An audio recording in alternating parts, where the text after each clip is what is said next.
nggak sih Anda perhatikan ada perusahaan-perusahaan tertentu yang rasanya selalu selangkah di depan? Buku Chasing the Rabbit menyebut mereka kelinci, gesit, cepat, dan sulit dikejar.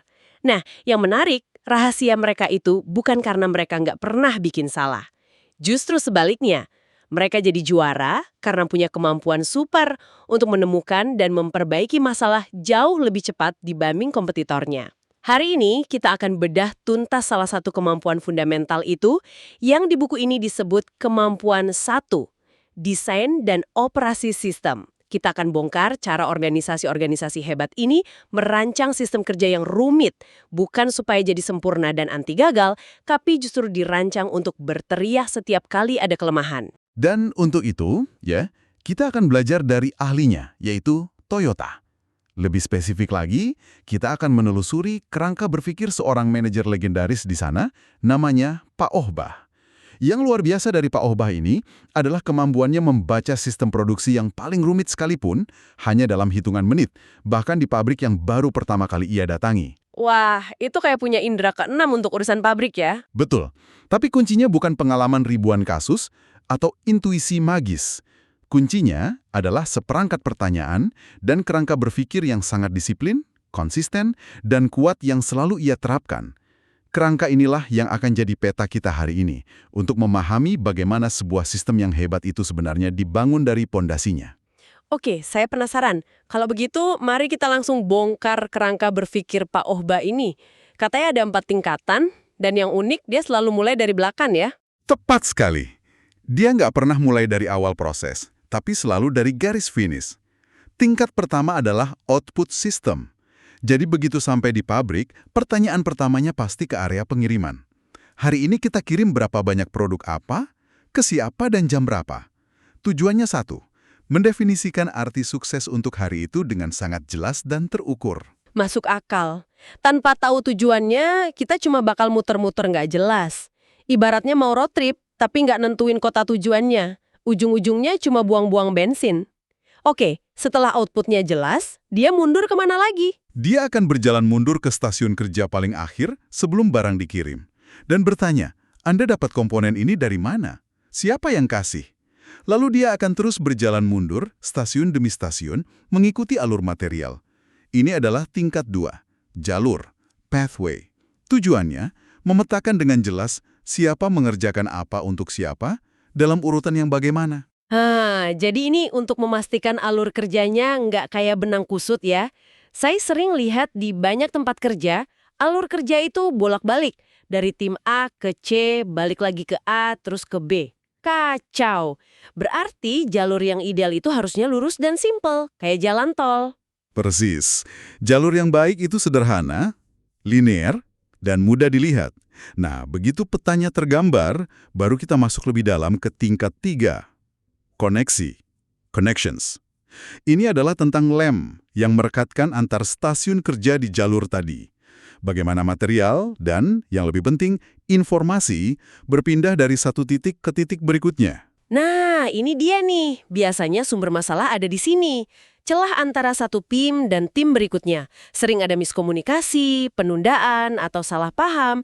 Gimana kerangka Toyota ini secara spesifik mencegah celah itu? Kuncinya adalah koneksi harus biner dan tidak ambigu. Maksudnya, harus ada pemicu yang jelas.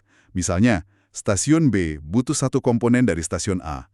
Maka, harus ada sinyal permintaan yang jelas dari B ke A. Dan A hanya akan merespons jika ada permintaan itu. Nggak ada asumsi, nggak ada, kayaknya sebentar lagi butuh, jadi saya siapin dulu. Hubungannya harus selalu minta respons, tanya jawab. Sangat langsung antara pemasok dan pelanggan internal. Oke, jadi nggak ada ruang abu-abu sama sekali. Dan yang terakhir, kita sampai ke level paling detail, paling mikroskopis. Betul. Ini tingkat 4, aktivitas-aktivitas.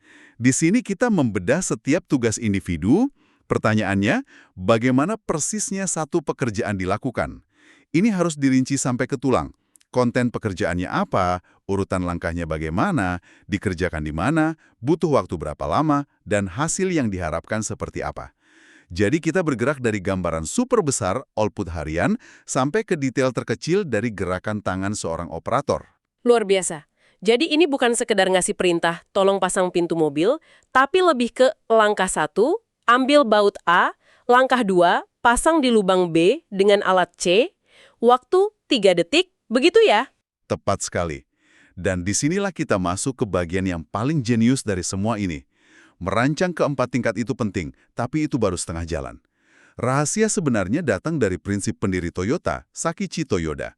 Dulu dia menciptakan mesin tenun yang akan otomatis berhenti kalau ada satu saja benang yang putus. Wah, ini benar-benar mengubah cara pandang.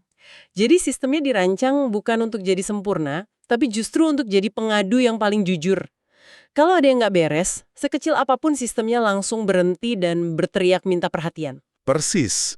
Masalah bukan lagi aib yang harus ditutupi, tapi sinyal emas yang menunjukkan di mana kita bisa jadi lebih baik. Prinsip mesin tenun tadi diterapkan di semua level. Setiap tingkatan desain yang kita bahas tadi punya tes internalnya masing-masing. Oke, coba kita bedah satu-satu. Tes untuk tingkat 1, output, gimana? Gampang. Di akhir hari, target tercapai atau tidak. Kalau Anda tertinggal dari target, tesnya gagal. Artinya, sistem Anda kurang dirancang atau kurang sumber daya. Sebaliknya, kalau ada orang atau mesin yang nganggur, tesnya juga gagal. Artinya, sistem Anda kelebihan sumber daya. Ada pemborosan, hitam putih. Oke, jelas. Lalu untuk tes jalur, alur kerja yang linear tadi, berarti alarm merahnya bunyi kalau ada produk yang harus balik badan untuk diperbaiki ya? Tepat. Alur kerja yang sehat itu selalu maju. Kalau ada langkah di mana produk harus mundur ke stasiun sebelumnya untuk diulang atau diperbaiki, itu artinya ada masalah fundamental di desain proses Anda. Itu memperkuat masalah, bukan menyelesaikannya. Lanjut ke tes koneksi. Tadi Anda bilang hubungannya harus biner, minta respons. Betul. Jadi tesnya juga biner. Apakah ada permintaan tanpa respons? Jika iya, tes gagal. Artinya kebutuhan pelanggan internal tidak terpenuhi. Apakah ada respons tanpa permintaan? Jika iya, tes gagal juga. Artinya ada pemborosan. Kita membuat sesuatu yang belum dibutuhkan. Harus ada hubungan sebab akibat yang jelas. Dan terakhir, di tingkat aktivitas yang super detail itu, tesnya gimana? Kan sudah diatur sedemikian rupa. Di sini ada dua kemungkinan kegagalan. Pertama, jika prosedurnya diikuti dengan benar tapi hasilnya jelek atau cacat, berarti ada yang salah dengan desain prosedurnya. Prosedurnya yang harus diubah. Kedua, jika prosedurnya tidak diikuti, berarti ada yang salah dengan desainnya. Mungkin terlalu rumit atau tidak ergonomis, atau ada yang salah dengan pelatihannya. Jadi, tidak ada opsi untuk menyalahkan pekerjanya. Sistemnya yang dievaluasi. Tepat. Ini menarik sekali.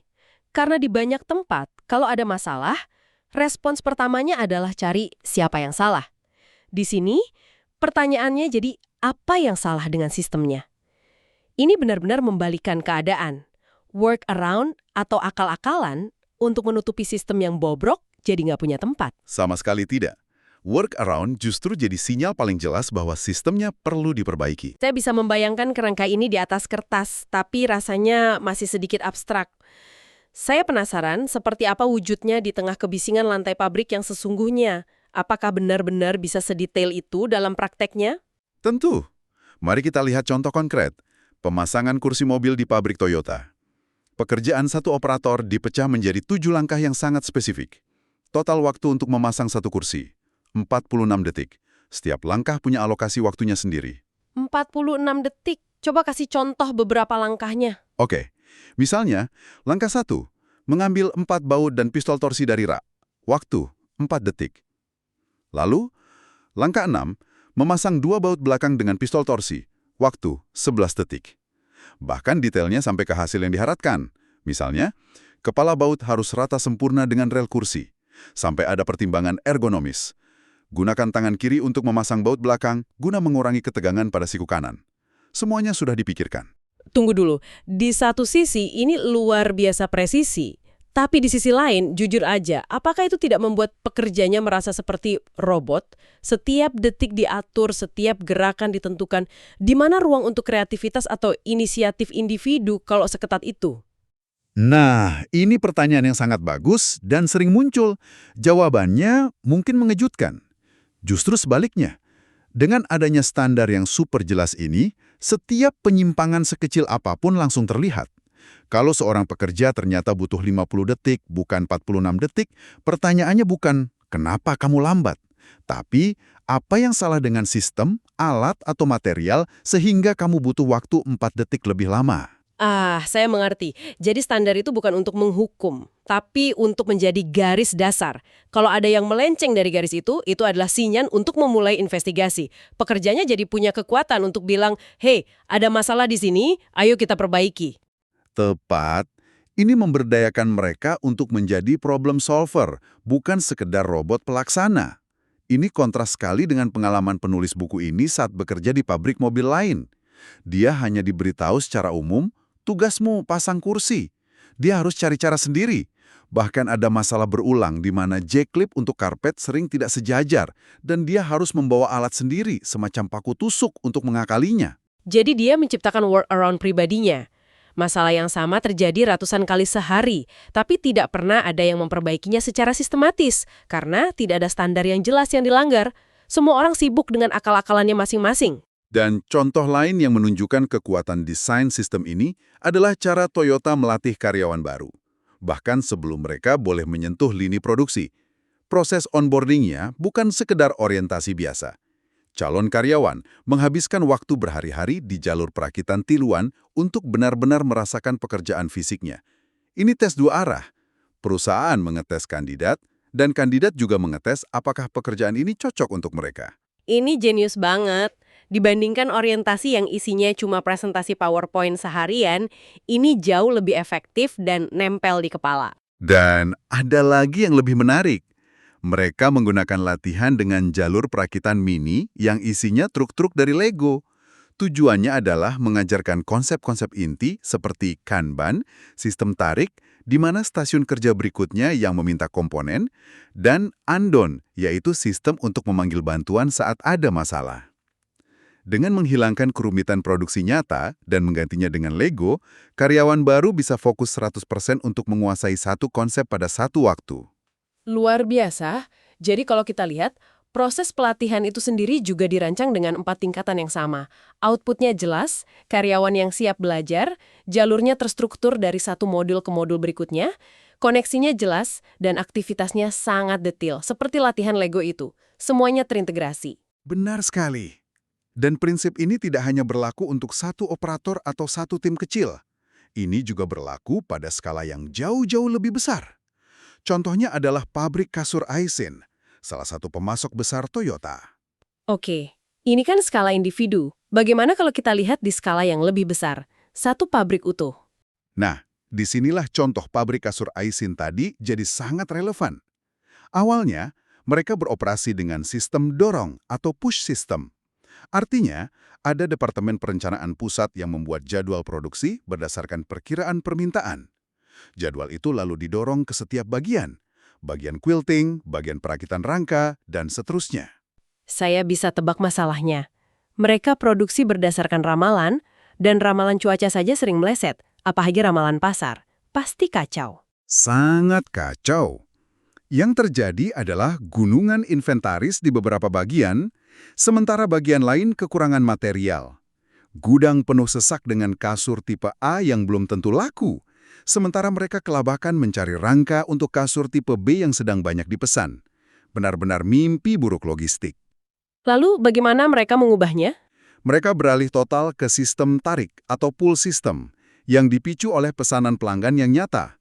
Cara kerjanya gini, ketika ada pesanan untuk satu kasur tipe B masuk, sinyal produksi hanya dikirim ke langkah paling akhir di lini produksi. Hanya ke stasiun terakhir, bukan ke semua bagian? Hanya ke stasiun terakhir. Nah, setelah stasiun terakhir itu menyelesaikan satu kasur, mereka akan kosong. Saat itulah mereka berbalik dan menarik komponen yang mereka butuhkan, misalnya kain quilting dan rangka, dari stasiun-stasiun sebelumnya. Stasiun quilting, setelah komponennya ditarik, baru akan membuat lagi untuk mengisi slot yang kosong itu. Jadi sinyalnya mengalir mundur dari permintaan nyata di ujung, bukan dari peramal di kantor pusat yang mendorong ke depan. Ini kan mengubah total dinamika kekuasaan dan informasi di pabrik. Tepat. Setiap stasiun hanya memproduksi apa yang diminta secara eksplisit oleh stasiun berikutnya. Koneksinya jadi sangat sederhana dan langsung. Ini menghilangkan kebutuhan akan prediksi yang rumit, rapat koordinasi yang tak berujung, dan tumpukan inventaris yang memakan biaya. Sistemnya jadi sangat responsif dan efisien karena hanya bereaksi pada permintaan yang nyata. Jadi, kalau kita rangkum, intinya adalah dengan merancang sistem kerja secara sengaja agar transparan dan bisa mengungkapkan masalahnya sendiri, organisasi seperti Toyota ini pada dasarnya menciptakan sebuah mesin pembelajaran raksasa yang terus berputar.